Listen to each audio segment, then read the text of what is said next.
Hello, everyone. Welcome to Celsius 233, your go-to place for fiction book summaries. Today, we will get lost in the pages of The Girl Who Played with Fire by Stieg Larsson. The Girl Who Played with Fire, 2006, by Stieg Larsson is the second novel in the Millennium Trilogy.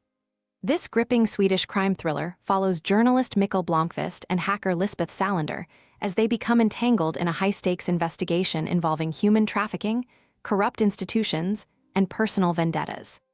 The novel seamlessly blends action, mystery, and social critique, cementing Larsson's reputation as a master storyteller. Plot summary. In Stockholm's quiet shadows, Lisbeth Salander lives a solitary life, leaving behind the chaos of the Wennerström affair. The enigmatic hacker, now financially secure, tries to build a life of independence, but her past is never far away.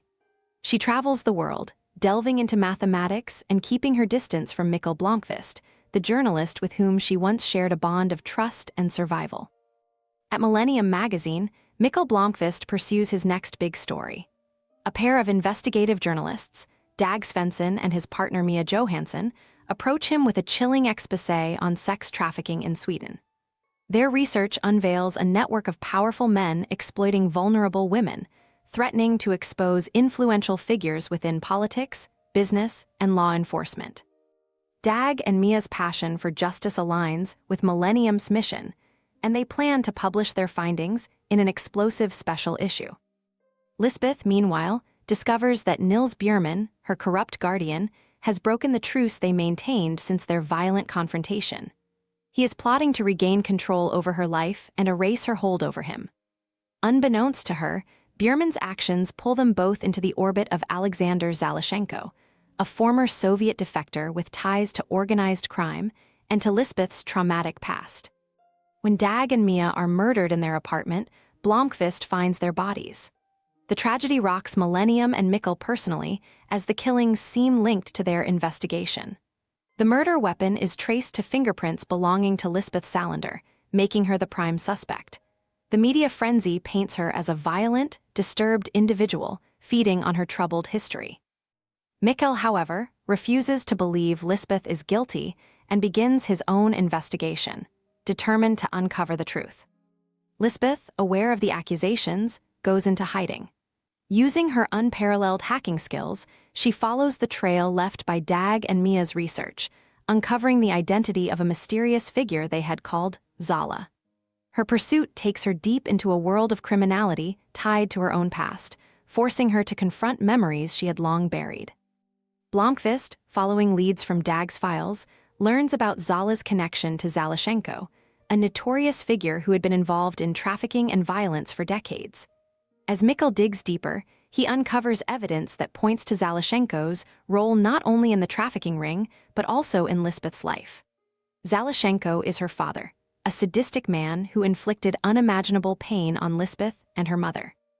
The revelations bind Mikael's investigation with Lisbeth's quest for justice, though they remain apart, each navigating their own path through danger. In parallel, Lisbeth confronts her own history. Zalashenko had been protected by the Säpo, Sweden's secret police, due to his value as a defector. This protection allowed him to operate with impunity, leaving a trail of victims, including Lisbeth's mother. The institutional betrayal fuels Lisbeth's rage as she edges closer to a final reckoning with her father. The web tightens around Lisbeth as law enforcement, manipulated by corrupt forces, closes in on her. Her former employer, Dragan Armansky, reluctantly becomes involved, aiding her discreetly while grappling with doubts about her innocence. At the same time, Erika Berger, Blomkvist's colleague and confidant, faces escalating threats, underscoring the stakes of exposing the trafficking network. Lisbeth's journey culminates in a confrontation at Zalashenko's secluded farmhouse. Her arrival is anything but stealthy, and she is ambushed by Ronald Niederman, Zalashenko's hulking and emotionless henchman who proves impervious to pain.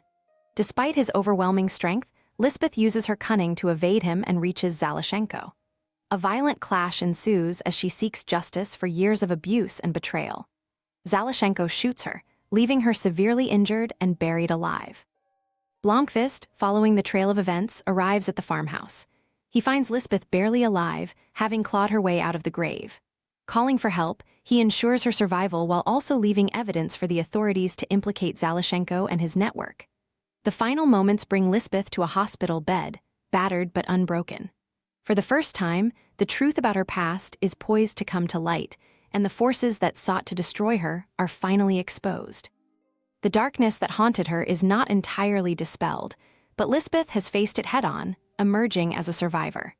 Her resilience and Blomkvist's unwavering belief in justice create a glimmer of hope amidst the bleakness. Though the scars remain, the story closes with Lisbeth alive, defiant, and determined to reclaim her life. That's a wrap for today, but there's more to explore in Millennium series by Stieg Larsson. Check the description or Celsius 233 to keep the adventure going.